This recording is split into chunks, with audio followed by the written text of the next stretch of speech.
My fellow Albertans, we face a serious situation. I'm here before you to tell you how we are defending you, your resources, your jobs, and the future of our province and country. For generations, Alberta has been forced to sell our resources to one customer, the United States, and to sell those resources at a major discount. The oil and gas in our ground is owned by each and every Albertan. When we're forced to sell those resources for less than they are worth, the whole country pays a price. Fewer jobs, overstressed hospitals, crowded classrooms. And for almost as long, successive governments in Ottawa and Edmonton failed to change this. Despite having more coastline than any country on the planet, Canada as a whole remains landlocked. 3 years ago, we set out to fix this. Working together, we've made progress. Today, Canadians in every part of the country support our efforts to build the Trans Mountain Pipeline. In coffee shops, on shop floors, and in boardrooms around the country, I've heard directly from thousands upon thousands of our fellow citizens who understand that a strong Alberta equals a strong Canada, and a pipeline to the coast is critical to that. I want to thank Canadians for their support. Now, more than ever, we need to come together and prove to ourselves and the world that our country works. Why? Well, because this morning the Federal Court of Appeal ruled against the Trans Mountain Pipeline, quashing the decision to approve the pipeline. This ruling is bad for working families, and it is bad for the economic security of our country. Albertans are angry. I'm angry. Alberta's done everything right, and we've been let down. The combined result of the actions taken by the Harper government, the current federal government, the National Energy Board, and the Federal Court of Appeal means that the current state of affairs in Canada is such that building a pipeline to Tidewater is practically impossible. As a result, our ability to transport our most profitable commodity is subject to the whims of the White House and the U.S. government. Let's not kid ourselves. This is a threat to Canadian sovereignty and Canadian economic security. It is a crisis. And today, Alberta needs action. I've always said that protecting our environment and growing our economy can and must go hand in hand. That's why we established a Made in Alberta climate plan that creates jobs, lowers emissions, and sets our economy on a stronger, more diversified foundation. Yet, as important as climate action is to Alberta's future, I've always said that taking the next step and signing on to the federal climate plan can't happen without the Trans Mountain Pipeline.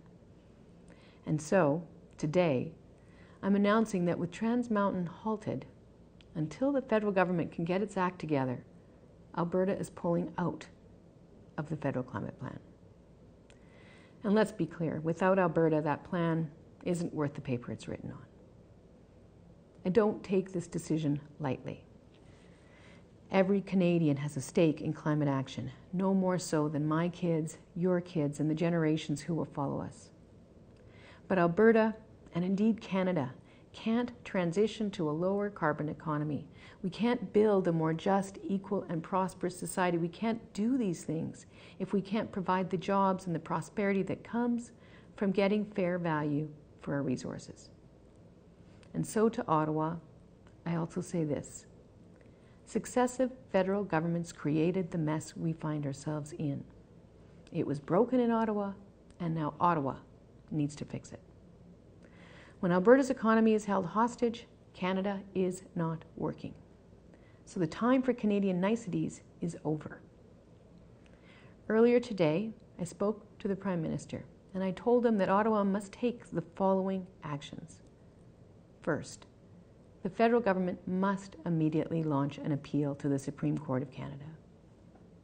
Even more importantly, Ottawa must immediately recall an emergency session of Parliament to assert its authority and fix the NEB process as it relates to this project, to make it clear that marine matters have been and will be dealt with in a different forum.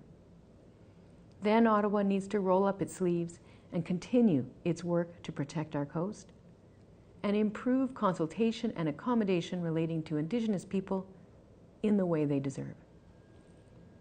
Our sovereignty and our economic security depend on these. If the federal government acts boldly and gives this crisis the attention it deserves, construction can resume early in the new year. This needs to happen. Because today's decision by the courts should put fear in the heart of any government or investor who wants to export non-renewable resources directly from Canada, including, I might say, LNG on the West Coast.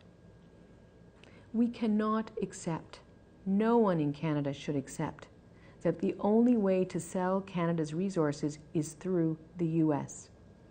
No other country on earth would accept that, and Canada shouldn't either, especially when we're doing it to ourselves.